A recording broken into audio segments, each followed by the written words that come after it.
Hi welcome to Bhaskar area. ఈ రోజు ఉన్నటువంటి ముఖ్యమైన విద్య మరియు ఉద్యోగ సంబంధిత సమాచారంలోకి వెళ్తే, ఆంధ్రప్రదేశ్ రాష్ట్ర వ్యాప్తంగా 10వ తరగతి పరీక్షలు మార్చి 16వ తేదీ నుంచి ప్రారంభం కాబోతున్నాయి. ఈసారి 10వ తరగతి పరీక్షల్లో ప్రభుత్వం పకడ్బందీ ఏర్పాట్లు చేస్తోంది. గతానికి భిన్నంగా ఈసారి ఆన్లైన్ విధానంలోనే ఉపాధ్యాయులకు మరి డ్యూటీస్, ఎగ్జామ్ ఇన్విజిలేషన్ డ్యూటీస్ అనేవి కేటాయిస్తున్నారు. చరిత్రలోనే మొట్టమొదటిసారిగా ప్రైవేట్ ఉపాధ్యాయులతో పాటు మరి ప్రభుత్వ ఉపాధ్యాయులను కూడా భాగస్వామ్యం చేస్తూ మరి 10వ తరగతి ఇన్విజిలేషన్ డ్యూటీస్ అనేవి వేయబోతున్నారు. అది కూడా కేవలం స్కూల్ అసిస్టెంట్స్ మాత్రమే 10వ తరగతి ఇన్విజిలేషన్ డ్యూటీస్ ను అలాట్ చేయాలని ప్రభుత్వం భావిస్తోంది.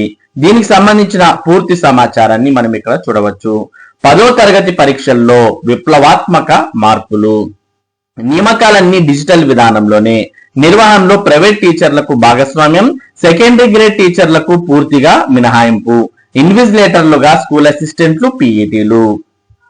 ఆంధ్రప్రదేశ్ రాష్ట్రంలో వచ్చే నెల అంటే మార్చి 16వ తేదీ నుంచి ప్రారంభమవుతున్న 10వ తరగతి పరీక్షల్లో ప్రభుత్వం విప్లవాత్మక మార్పులు తెస్తోంది.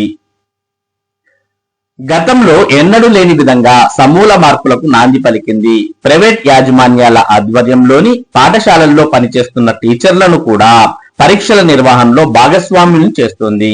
ఇప్పటి వరకు పరీక్షల నిర్వహణకు అవసరమైన అధికారులు, సిబ్బంది నియామకాలకు అమల్లో ఉన్న మాన్యువల్ విధానాన్ని స్వస్తి పలుకుతోంది. కేంద్రాల చీఫ్ సూపరింటెండెంట్లు, డిపార్ట్మెంటల్ అధికారులు, అదనపు డిపార్ట్మెంటల్ అధికారులు, ఇన్విజిలేటర్లను డిజిటల్ విధానంలో ఆటోమేషన్ పద్ధతిలో నియమించేందుకు అధికారులు ఏర్పాట్లు చేస్తున్నారు. ఇప్పటి వరకు 10వ తరగతి పరీక్షల నిర్వహణలో సింహభాగం ఇన్విజిలేటర్లుగా నియమితులవుతున్న సెకండరీ గ్రేడ్ టీచర్లను పూర్తిగా పరీక్షల విధుల నుంచి దూరంగా ఉంచాలని నిర్ణయించారు. ప్రైవేట్ టీచర్ల భాగస్వామ్యం. 10వ తరగతి పబ్లిక్ పరీక్షల నిర్వహణలో చరిత్రలో మొట్టమొదటిసారి ప్రైవేట్ పాఠశాలల్లో పనిచేస్తున్న టీచర్లను కూడా నియమించనున్నారు. పరీక్షా కేంద్రాల చీఫ్లు, డిఓలు, అదనపు డిఓలను ప్రభుత్వ పాఠశాలల హెచ్ఎంలు, సీనియర్ స్కూల్ అసిస్టెంట్లను నియమించనున్నారు. పరీక్షా కేంద్రాలకు ఇన్విజిలేటర్ల నియామకంలో ఈసారి ప్రైవేట్ టీచర్లను కూడా అవకాశం ఇస్తున్నారు. అవసరమైన మొత్తం ఇన్విజిలేటర్లలో కనీసం 20% మందిని నియమించనున్నట్లు పాఠశాల విద్యా కమిషనర్ విజయరామరాజు ప్రకటించారు. ఇప్పటి వరకు పరీక్షల నిర్వహణకు కేవలం ప్రభుత్వ పాఠశాలల టీచర్లే నియమిస్తుండటంతో పరీక్షలు జరిగినన్ని రోజులు ముఖ్యంగా హై స్కూల్, కొన్ని ఎలిమెంటరీ స్కూళ్లలో కేవలం కొద్ది మంది మాత్రమే ఉంటున్నారు. దీంతో పాఠశాలల్లో తరగతుల నిర్వహణ కష్టంగా మారింది. ఈ నేపథ్యంలో అన్ని హై స్కూళ్లలో తరగతుల నిర్వహణకు ఇబ్బంది లేకుండా కనీస సంఖ్యలో టీచర్లను కొనసాగించేందుకు ఇన్విజిలేటర్లుగా ప్రైవేట్ టీచర్లను నియమిస్తున్నారు.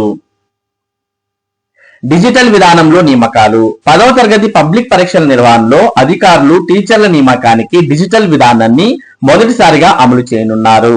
హెచ్ఎంలు, టీచర్ల వివరాలన్నీ ఉపాధ్యాయుల సమాచార వ్యవస్థ టిస్ లో డిజిటల్ రూపంలో చీఫ్ యాప్ లో అందుబాటులో ఉన్నాయి. వాటి ఆధారంగా ఆటోమేషన్ పద్ధతిలో పరీక్షల నిర్వహణకు సంబంధించిన చీఫ్లు, డిఓలు, అదనపు డిఓలు, ఇన్విజిలేటర్లను నియమించనున్నారు. వీరు పనిచేసే పాఠశాలలకు 10 కిలోమీటర్ల దూరంలోపు పరీక్షా కేంద్రాల్లో వీరిని నియమించేలా ఆటోమేషన్ సాఫ్ట్వేర్ రూపొందించారు. 60 సంవత్సరాలు దాటిన వారు, దివ్యాంగులు, బాలింతలు, గర్భిణులు, ఇతర తీవ్ర వ్యాధులతో బాధపడుతున్న వారిని పరీక్షల విధుల నుంచి మినహాయిస్తున్నారు. పరీక్షల విధులకు నియమితులైన వారు తప్పనిసరిగా డ్యూటీకి హాజరు కావాల్సిందే. సాకులతో డ్యూటీ నుంచి తప్పించుకునేందుకు అవకాశం లేదు. ఇన్విజిలేటర్లుగా స్కూల్ అసిస్టెంట్లు. 10వ తరగతి పరీక్షల నిర్వహణకు ఇన్విజిలేటర్లుగా స్కూల్ అసిస్టెంట్లు, ఫిజికల్ డైరెక్టర్లు, పీఈటీలు, క్రాఫ్ట్, డ్రాయింగ్, సంగీతం, ఇతర సబ్జెక్టులు బోధించే వారిని మాత్రమే ఇన్విజిలేటర్లుగా నియమించనున్నారు. తెలుగు, హిందీ, ఇంగ్లీష్, సంస్కృత పరీక్షలకు గణితం, సైన్స్, సోషల్ స్టడీస్ టీచర్లను నియమించనున్నారు. అదేవిధంగా గ్రూప్ సబ్జెక్టులకు గణితం, సైన్స్, సోషల్ స్టడీస్ పరీక్షలకు తెలుగు, హిందీ, ఇంగ్లీష్ టీచర్లను నియమించనున్నారు. వీరు మొత్తంగా 3 లేదా 4 రోజులు మాత్రమే పరీక్షల విధులు నిర్వహించనున్నారు. 10th పరీక్షా కేంద్రాల్లో సీసీ కెమెరాలు. జిల్లాకు 8 కేంద్రాల్లో ఏర్పాటుకు చర్యలు. సమస్యాత్మక పరీక్షా కేంద్రాల్లో సీసీ కెమెరాల ఏర్పాటుకు ప్రభుత్వ పరీక్షల విభాగం చర్యలు ప్రారంభించింది.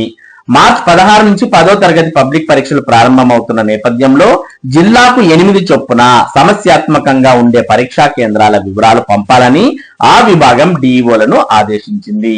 మరి ఈ సమాచారాన్ని అంతా కూడా మనం గమనిస్తే ఈసారి 10వ తరగతి పరీక్షలను ప్రభుత్వం పకడ్బందీగా నిర్వహించబోతోంది. చరిత్రలో ఎప్పుడూ లేని విధంగా ఈసారి ప్రైవేట్ టీచర్లకు కూడా 10వ తరగతి ఇన్విజిలేషన్ డ్యూటీస్ ను అది కూడా ఆటోమేషన్ డిజిటల్ విధానంలో అమలు చేయబోతోంది. ఇక గతంలో మనం గమనిస్తే ప్రతి 10వ తరగతి పరీక్షలకు సబ్జెక్ట్ టీచర్లు కాకోకుండా కేవలం ఎస్జిటి అంటే సెకండరీ గ్రేడ్ టీచర్స్ ను మాత్రమే మరి పరీక్ష ఇన్విజిలేషన్ కు ఉపయోగించేవారు. దానికి భిన్నంగా ఈసారి మరి ఎస్జిటిలను పూర్తిగా పక్కన పెట్టేసి కేవలం స్కూల్ అసిస్టెంట్లు అది కూడా లాంగ్వేజెస్ కు సబ్జెక్ట్ టీచర్లను సబ్జెక్ట్స్ కు లాంగ్వేజ్ టీచర్స్ ను ఇన్విజిలేటర్లుగా నియమించబోతున్నారు. ఇక వారితో పాటు ప్రభుత్వ స్కూల్స్ కు సంబంధించినటువంటి హెచ్ఎంస్ సీనియర్ స్కూల్ అసిస్టెంట్స్ ఇటువంటి వారిని డిఓలు గాను అసిస్టెంట్ డిఓలు గాను నియమించే అవకాశాలు కనిపిస్తున్నాయి. ఈ విధంగా ఈసారి 10వ తరగతి పరీక్షలు చాలా పకడ్బందీగా ప్రభుత్వం నిర్వహిస్తోంది. ప్రతిదానికి డిజిటల్ విధానాన్ని అమలు చేయబోతోంది. ఇక మరోపక్క ఎవరైతే ప్రభుత్వ ఉద్యోగులు ఉన్నారో అటువంటి వారు 33 ఏళ్ల సర్వీస్ పూర్తి చేసుకున్న వెంటనే ప్రభుత్వం మరి వారికి రిటైర్మెంట్ ఇచ్చే దానికి సంబంధించి కొత్త రూల్స్ అనేవి రాబోతున్నాయి అనే సమాచారాన్ని మనం గతంలో చూసాం. దానికి సంబంధించి 33 ఏళ్లకు తప్పనిసరి రిటైర్మెంట్ కు చాలా మంది నో చెబుతూ ఉన్నారు. ఈ సర్వీస్ నిబంధన పట్ల ఏపీ విముఖత నిజానికి 1980 నుంచే ఈ నిబంధన ఉంది. తొలిసారి 2023లో ముసాయిదా తయారు చేసిన వైసీపీ ప్రభుత్వం ఎన్నికలు దగ్గర పడటంతో అప్పట్లో నిలిపివేత. దీనికి సంబంధించిన మరింత సమాచారాన్ని కూడా మనం ఇక్కడ చూస్తూ ఉన్నాం. ఉద్యోగులు వదంతులు నమ్మవద్దు, అది పాత ప్రభుత్వ నిబంధనే. AP JAC chairman Vidyasagar Rao. రాష్ట్ర ప్రభుత్వ ఉద్యోగులకు చట్టబద్ధంగా లభించిన హక్కులు కోల్పోయే పరిస్థితి వచ్చినా ఉద్యోగులకు నష్టం కలిగించే ఏ నిబంధన అయినా ఎట్టి పరిస్థితుల్లో అంగీకరించబోమని, ఉద్యోగుల సమస్యలను పరిష్కరించే దిశగా అడుగులు వేస్తున్నామని, 33 ఏళ్ల సర్వీస్ నిబంధన పాతదేనని, ఆ విషయంలో వస్తున్న అవాస్తవ ప్రచారాల గురించి ఉద్యోగులు ఆందోళన చెందాల్సిన అవసరం లేదని ఉద్యోగ ఉపాధ్యాయ కార్మిక పెన్షనర్ల ఐక్య కార్యాచరణ సమితి అంటే AP JAC chairman Vidyasagar, secretary general మరియు ఇతరులు స్పష్టం చేశారు. ఏపీ జేఏసీ కార్యవర్గ సమావేశం మంగళవారం విజయవాడలోని ఏపీ ఎన్జిఓ హోమ్ లో నిర్వహించి ఉద్యోగుల డిమాండ్ల పరిష్కారంపై కార్యాచరణపై చర్చించారు. ఈ సమావేశంలో ఏపీ జేఏసీ చైర్మన్ గా మరోసారి విద్యాసాగర్ ను ఏకగ్రీవంగా ఎన్నుకున్నారు. అనంతరం నిర్వహించిన మీడియా సమావేశంలో ఏపీ జేఏసీ చైర్మన్ విద్యాసాగర్ మాట్లాడుతూ ప్రధానంగా 2023 జులై నెలలో నియమించాల్సిన వేతన సవరణ కమిటీ పీఆర్సీ చైర్మన్ నియామకంలో జాప్యం జరగకుండా బుధవారం నుంచి ప్రారంభం కానున్న అసెంబ్లీ సమావేశాలు ముగిసేలోపు కమిటీ నియామకంపై స్పష్టమైన నిర్ణయం ప్రకటించాలని, 33 సంవత్సరాల సర్వీస్ చేసిన వాళ్ళు తప్పనిసరిగా రిటైర్ అవ్వాలి అన్న ప్రభుత్వం చెబుతున్న నిబంధన కొత్తది కాదని, గత 4 దశాబ్దాలుగా ఆ నిబంధన అలాగే ఉందని, ఈ అంశంలో ప్రభుత్వ ఉద్యోగులు ఎవరూ ఆందోళన చెందాల్సిన అవసరం లేదని, ప్రభుత్వం ఏ సవరణ చేయాలనుకున్నా ముందు ఉద్యోగ సంఘాల నాయకులతో చర్చించిన తర్వాత వారి అంగీకారంతోనే నిర్ణయం తీసుకోవాలని ప్రభుత్వం దృష్టికి తీసుకురావడం జరిగిందని అన్నారు. 20వ తారీఖు లోపు సంఘాల అభ్యంతరాలను రాష్ట్ర ప్రభుత్వానికి చెప్తామని తెలిపారు. మరి ఇవి ఈ రోజు ఉన్నటువంటి ముఖ్యమైన విద్య మరియు ఉద్యోగ సంబంధిత సమాచారం. ఇటువంటి ముఖ్యమైన సమాచారాన్ని భాస్కర్ ఏరియా మీకు అందిస్తూ ఉంటుంది.